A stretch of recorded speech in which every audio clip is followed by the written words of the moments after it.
Okay, so welcome everybody to a new episode of TV Tuesdays. I am the V Player, your host of TV Tuesdays, and today we're gonna be talking about TV. Also, I'd really appreciate it if you guys subscribed. I don't know why you would want to, but you know, I'd appreciate it because I like seeing big numbers. So yeah, subscribe now.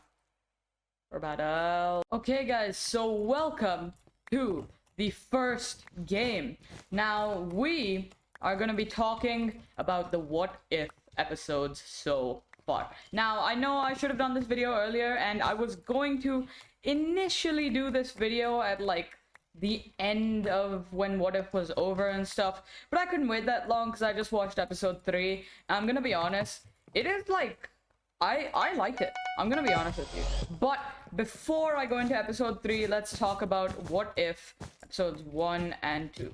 So what if episode 1 kicks off with, Peggy as Captain Carter, and she is gonna be replacing Steve, and that's the whole storyline. What if Peggy Carter was Captain America, or something like that. I'm not really sure about the title. I was pretty excited for this because I wanted to see, what they would do with Steve, because he was gonna be like all scrawny and still a little bit like small and stuff, and I wanted to see how they'd go forward with Steve's character, because they obviously weren't gonna just leave him in the dark and like not make him participate and all. So I was very curious for that, and I wanted to see like how Peggy could play the role, because that was also a very interesting storyline.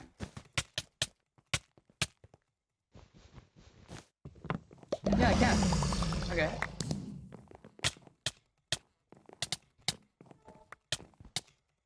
No, I'm so bad. Anyways, so I watched the episode, and I'm gonna say that it wasn't great, okay? It was actually, like, I liked the concept, and all what if, things, I really liked the concept of what if. I thought it was a really cool show to begin with as well, and I thought it was gonna be great, mainly because of, how interesting the concept of, like, what if is, like, what if someone became someone else, and, that was really exciting. But the thing is, these episodes, the execution, like, wasn't the best, in my opinion. It seems, that What If wants to be very comedic, because, well, it is, in the end, an animated show, and it's gonna, like, be for, like, maybe, younger kids as well as, hardcore Marvel fans who are, like, old and stuff. But in, complete reality, I thought it was being more funny than it had to, and some of the jokes were just not great in my opinion. They could have been like better. I like saw a lot of reviews about this. They really wasted Sebastian Stan's Bucky character. I saw a lot of people talk about that. I would agree, because Sebastian Stan was like, it's like him and Steve weren't really friends. They were acting as if like he barely knew him, but like their bond is so big, and in the original Captain America it was so like like lovely and like actual bond, rather than in this where it's just like it's very ignorant to the fact that him and Steve are friends, and that was like just a little bit weird and not what you would think is the bond between Steve and Bucky, and I feel like they really like butchered that a bit.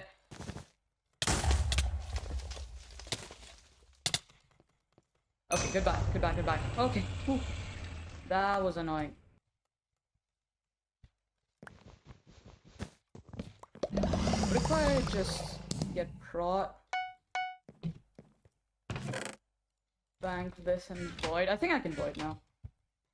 Yeah, so overall I've got to say that this episode was like decent, and I want to see how the storylines continue on. I don't want to just see them end right there, because they could be really great storylines that moving forward, and I feel like they really kind of like butchered it with some relationships, and the kind of fast-paced stuff from Captain America 1 really didn't work even in the original movie, so I can't really blame What If for that. But yeah. Yep, he's dead. Okay, GG. Well played. Whew, that was a stressful game. So I'm in the second game, and now we're gonna be talking about What If episode 2. So episode 2 was, how T'Challa was taking over as, Star-Lord, and Peter Quill was never Star-Lord. Now, this started off with T'Challa in Wakanda, and he wanted to explore the world and kind of expand, which is what they did in Black Panther, the end of Black Panther. And he wanted to, show the world that show the world that Wakanda is like a rich place with a lot of like goods and stuff. And that was his basically like ambition to explore. Now, this was obviously what caused Yondu to pick up and get him, because Yondu just was looking for Peter Quill, and his associates accidentally brought him Black Panther. That's not good. I'm on 2. I blew up. So basically, his ambition to explore is basically what led him to becoming Star-Lord. Now it was really funny in the beginning where like in Guardians of the Galaxy 1, nobody knew who Star-Lord really was until like in this, since T'Challa is such a smart man and like an actual good like Star-Lord. He's known around the world, and he's like peaceful and stuff and isn't as aggressive. And I feel like that was, it was an interesting storyline to see that Star-Lord was actually like famous and actually not someone who shouldn't be cared about, and then they took him in to recruit. So now my overall thoughts for this episode, I'm gonna be 100% honest with you guys. This is just completely my opinion. You guys can have your own opinion, but I didn't like the episode. Okay, I'm sorry, I just had to say it, that the episode was trying to be more comedic than actual like a good storyline. And the story made sense, yes, like how he's like a legend, and he did so many good things for the people, and the Ravengers are good people as well. That was all cool to see, except like the comedy and one more thing. One more thing that really took away my interest for this episode was Thanos. I mean, come on, man, come on. Now I know this is just my opinion, so I'm sorry if you guys are insulted by this, but he's Thanos. He should be able to like 1v12, like there's no issue, and he couldn't beat Obsidian Black. Like, come on. Now I may be a little picky here, but like I just felt like they kind of wasted his character, and Thanos was literally born to be a bad guy. I mean, that's everything that makes him special and makes him an incredible like villain. And the fact that they just took that away, I just didn't like that storyline as much. Also, you AFK? Goodbye. So I thought this episode was, a decent storyline, but the fact that it was trying to be more comedic than it should have just kind of annoyed me, and I thought that the actual character of T'Challa is amazing as Black Panther, and I thought that just really fit his persona. And Peter Quill is Star-Lord. I mean, like, that's still, but like this is What If, so I guess it's supposed to be different. So I may be wrong here, but in my opinion, the episode just wasn't up to mark. I'm gonna be pissed at my stupidity. Is he just buying Minor Fatigue? Like, how useful was that? How practical? Oh my god. Oh my god. You don't know how scared that got me. That guy, that random NPC, holy short. No, I'm so stupid! Okay, so we are in game 3. I didn't lose that last game. Just don't worry about it. I never lose. Oh, and I'm gonna be talking about What If episode 3. Now this just dropped, this episode just dropped, and I'm gonna be 100% honest with you, I absolutely loved it. Now this may be opinionated and stuff, but I really liked that episode. I mean, I thought it was great, and to see that if the Avengers were never formed, what would happen, it was very interesting, and I seem to personally enjoy it quite a bit. Are you serious? Are you serious? I'm gonna be honest, the whole concept of if the Avengers were never there, again, a brilliant concept. What If has amazing concepts, and I'm very excited to see the conceptual part of it. And, to see that the Avengers weren't gonna stop Loki. But Loki was kind of like a good guy here. I don't see why. I mean, sure, he killed Thor, but wasn't his whole plan to, like, get Thor out and have him be the king rather than actually Thor? So I thought that was weird. I mean, I'm not complaining. See Loki as a good guy. I actually like Loki as a good guy. I thought that his arc in Thor Ragnarok and Infinity War was really good, and I enjoyed to see him like being good. But I was just slightly confused as to why. So if anybody could let me know in the comments, that would be much appreciated. So Steve never came out of the ice a bit earlier than everyone else. That didn't happen.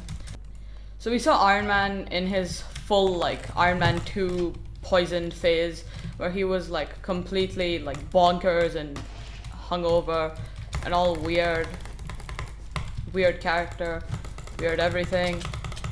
But he's going for green. Yes, yes.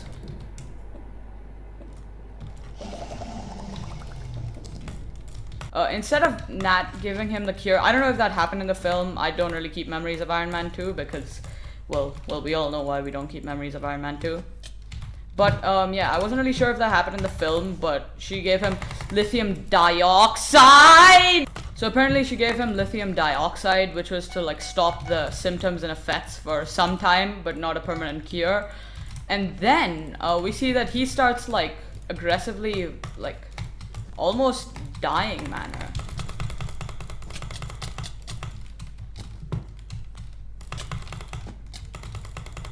Okay, goodbye. So then we move on to, I think, was it Thor? Yeah, I think it was Thor. Yeah, so what happened with Thor is, Thor, he tried to collect the hammer like it happened in Thor 1, but he failed. He didn't fail, Clint was going to shoot him for the kill, and he just magically like did like that. There's what who how did he pearl or something? Void, I dare you. Void, please. Yes. Okay, we can finish this off.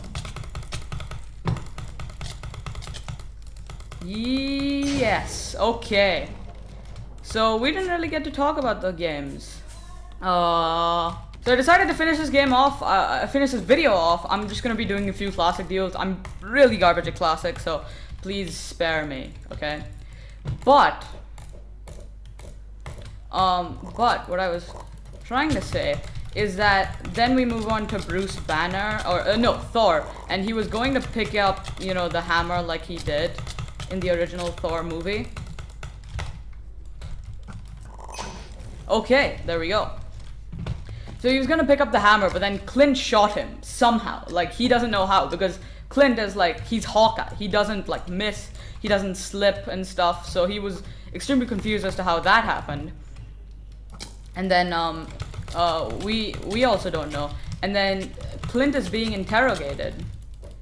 And when Fury interrogates him, we see that he's actually dead. Now, there's no way he could have died here, okay? Because, like, obviously the door was shut, he let no one in, and there's zero way that Clint Barton could have died. Except for Hank Pym. No, yeah, spoilers. Anyways, so then we move on to each Avenger, and each Avenger has their own case of, you know, I died somehow, which doesn't make any sense.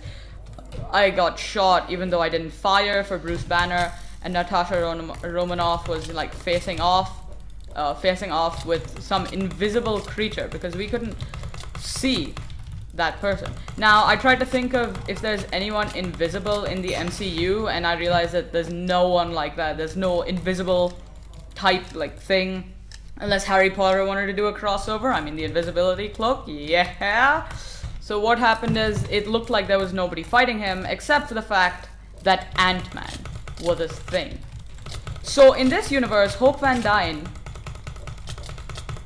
is dead. Now, Hope Van Dyne is the daughter of Hank Pym, the previous Ant-Man. Now, in this universe, she worked for S.H.I.E.L.D. and she died in some accident somehow. And Hank Pym has gone rogue, okay? He's gone full rogue. And, you know, we see that he's killing all the Avengers and trying to take everything from Nick Fury, the whole idea and everything like that. And we eventually see that Nick Fury teams up with Loki. I kid you not. Nick Fury and Loki team up to try to stop Hank Pym. Now this was fun. Oh, I'm bad. Now we see that they did this and Fury became some extreme athlete. Like, did you see him? He was like flipping around and doing all the stuff that Fury usually isn't able to do. I'm facing a sweat. And like he was doing some like cool stuff.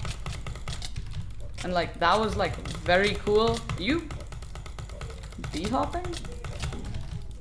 No, you're not.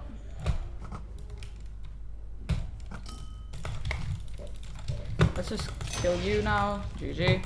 Okay, so yeah, we saw that Fury was like, you know, teaming up and did these like athletic moves, and the final battle was kind of cool.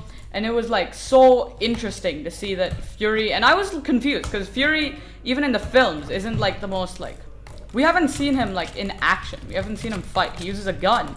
Yes, oh my god, you are destroying me. Can you not destroy me for a second, guy? No, you're just gonna keep doing it and get reach hacks at the same time? Okay, class, okay. So we see that Nick Fury is, you know, doing all the stuff, and in the movies he isn't that athletic, he uses a gun, but like we haven't seen him not use a gun. And then we reveal that Loki was like creating duplicates and playing like mind games on Hank Pym, and that was fun to see, like a cool final battle thing. Please die, my guy. Okay, there we go. So we see that this means that, you know, with the Avengers never existing, Ant-Man, Scott Lang's version of Ant-Man would never exist either, because, you know, Big Bobby plays. Who are you?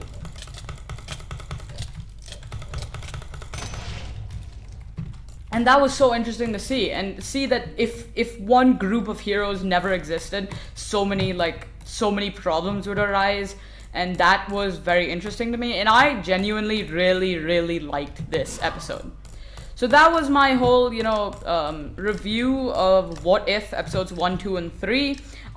So far the series isn't as great as WandaVision, Falcon the Winter Soldier, and Loki, but I'm gonna be honest, it's still pretty good, and I really enjoyed it, and I've pretty much enjoyed it so far. It's not bad, but it's not the best ever, kind of. Goodbye. So yes, everybody, that was my review on What If episodes 1, 2, and 3. I really hope you enjoyed this TV Tuesdays. It was a lot of fun to record, and I'm gonna be honest that this show has not been the best that it could be, but so far I'm thinking that they're gonna get better. So I really hope you enjoyed this video. Subscribe if you're good at Minecraft. If you're good at Minecraft, you're gonna subscribe, okay? If you subscribe, you'll instantly get good at Minecraft. Okay, bye.